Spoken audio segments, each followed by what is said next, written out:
Hello, আসসালামু আলাইকুম বন্ধু-বান্ধবীরা, সবাই কেমন আছেন? সবাইকে আবারও ঈদ মোবারক। তো এবার আমরা ঢাকাতেই কোরবানি দিচ্ছি এমনটা কিন্তু নয়, আমাদের কিন্তু গ্রামেও আরও কোরবানি আছে। যেহেতু গ্রামে তার বাবা মা থাকে, তো সেখানে তো অবশ্যই কোরবানি দিতে হবে, সে সেখানেও কোরবানি দিচ্ছে। তো আমরা যেহেতু ঢাকাতে আছি দেখে এখন আমার মেয়েটাও আছে, এজন্য একটা কোরবানি এখানেও দিতে হচ্ছে। তো এই যে একটা ছাগল কোরবানি দেওয়া হবে আর একটা গরুর ভাগ রাখা হয়েছে, তো সে তো ভীষণ খুশি। ছোটোবেলায় শুনতাম যে ঈদ মানে আনন্দ, ঈদ মানে খুশি, কিন্তু আস্তে আস্তে যখন বড় হয়ে যাওয়া যাবে তখন ঈদ আর ঈদ মনে হবে না। ঈদ মানে তখন বিভিন্ন ধরনের ঝই ঝামেলা আর ঝঞ্ঝাটের জীবনে তখন ঈদের দিনটা কিন্তু খুশির থেকে মলিন হয়ে যায় বেশি। কখনো কখনো মনে হয় মানুষজনের মধ্যে থাকা, সবাই মিলে ঈদ করা এটা একটু আনন্দের, আবার কখনো মনে হয় আনন্দের দিনটা যাতে নষ্ট না হয় তার থেকে একাকী থাকাই ভালো। তো যাই হোক, সকাল থেকে কিন্তু অনেক রান্না বান্না করতেছি। রাত্রে দেশি মুরগিটা ভুনা করে রাখছি, এটা দিয়ে এই যে পোলা চাউল দিয়ে খিচুড়ি রান্না করব, পাস্তা, নুডলস, ডাবের পুডিং বানাচ্ছি। আর কালকে রাতে হচ্ছে 2 রকমের সেমাই রান্না করে রেখে দিয়েছিলাম। আর ঈদের দিন একটু বড় বড় হাঁড়ি পাতিল, সুন্দর সুন্দর হাঁড়ি পাতিলগুলো বের করছি। সারা বছর এই হাঁড়ি পাতিলগুলো মাজার আলছিতে মাজার, সে যেহেতু অনেক কাজ থাকে এই বড় বড় হাঁড়ি পাতিলে, ছোট ছোট রান্না বড় বড় হাঁড়ি পাতিল বা সুন্দর সুন্দর হাঁড়ি পাতিলে করতে একদমই ভালো লাগে না। তো যাই হোক, ভালো লাগে না বলতে এই যে ধোও উঠায় রাখো একটা ঝামেলা লাগে, কিন্তু ঈদের দিন সুন্দর সুন্দর হাঁড়ি পাতিলে রান্না করবো না তা আর কি হয় নাকি? যার কারণে একটু সুন্দর সুন্দর কড়াইগুলো বের করে দিয়ে এর মধ্যে রান্না বান্না করলাম, সার্ভিং ডিশগুলো বের করে নিলাম, ঈদের দিন বলে কথা।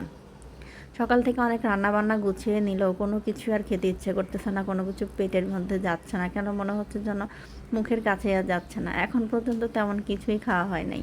এর মধ্যে ঘরটা সব গুছিয়ে নিলাম, আর ঈদের মধ্যে ঘর না গুছাইলে তাকে মানে কেমন একটা হয়ে যায়। এই পবিত্র একটা দিনে ঘরটাকে সুন্দর করে সাজিয়ে গুছিয়ে পরিপাটি রাখতে পারলেই কিন্তু ঈদের আনন্দটা দ্বিগুণ বেড়ে যায়। যদিও আমার ঘরটা সবসময় সাজানো গোছানো পরিপাটি থাকে, তবুও ঈদের সময় আরও একটু পরিষ্কার পরিচ্ছন্ন একটু বেশিই করতে হয়।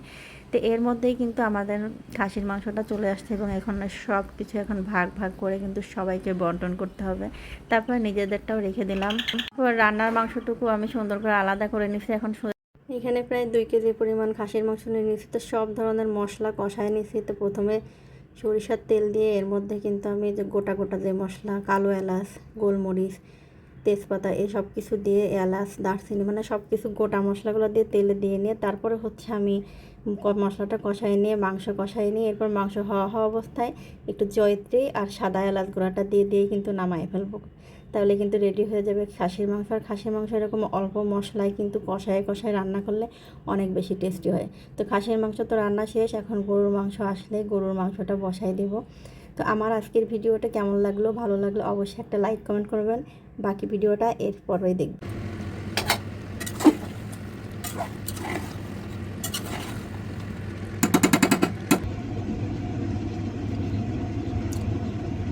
অসম্ভব মজা হয়েছে।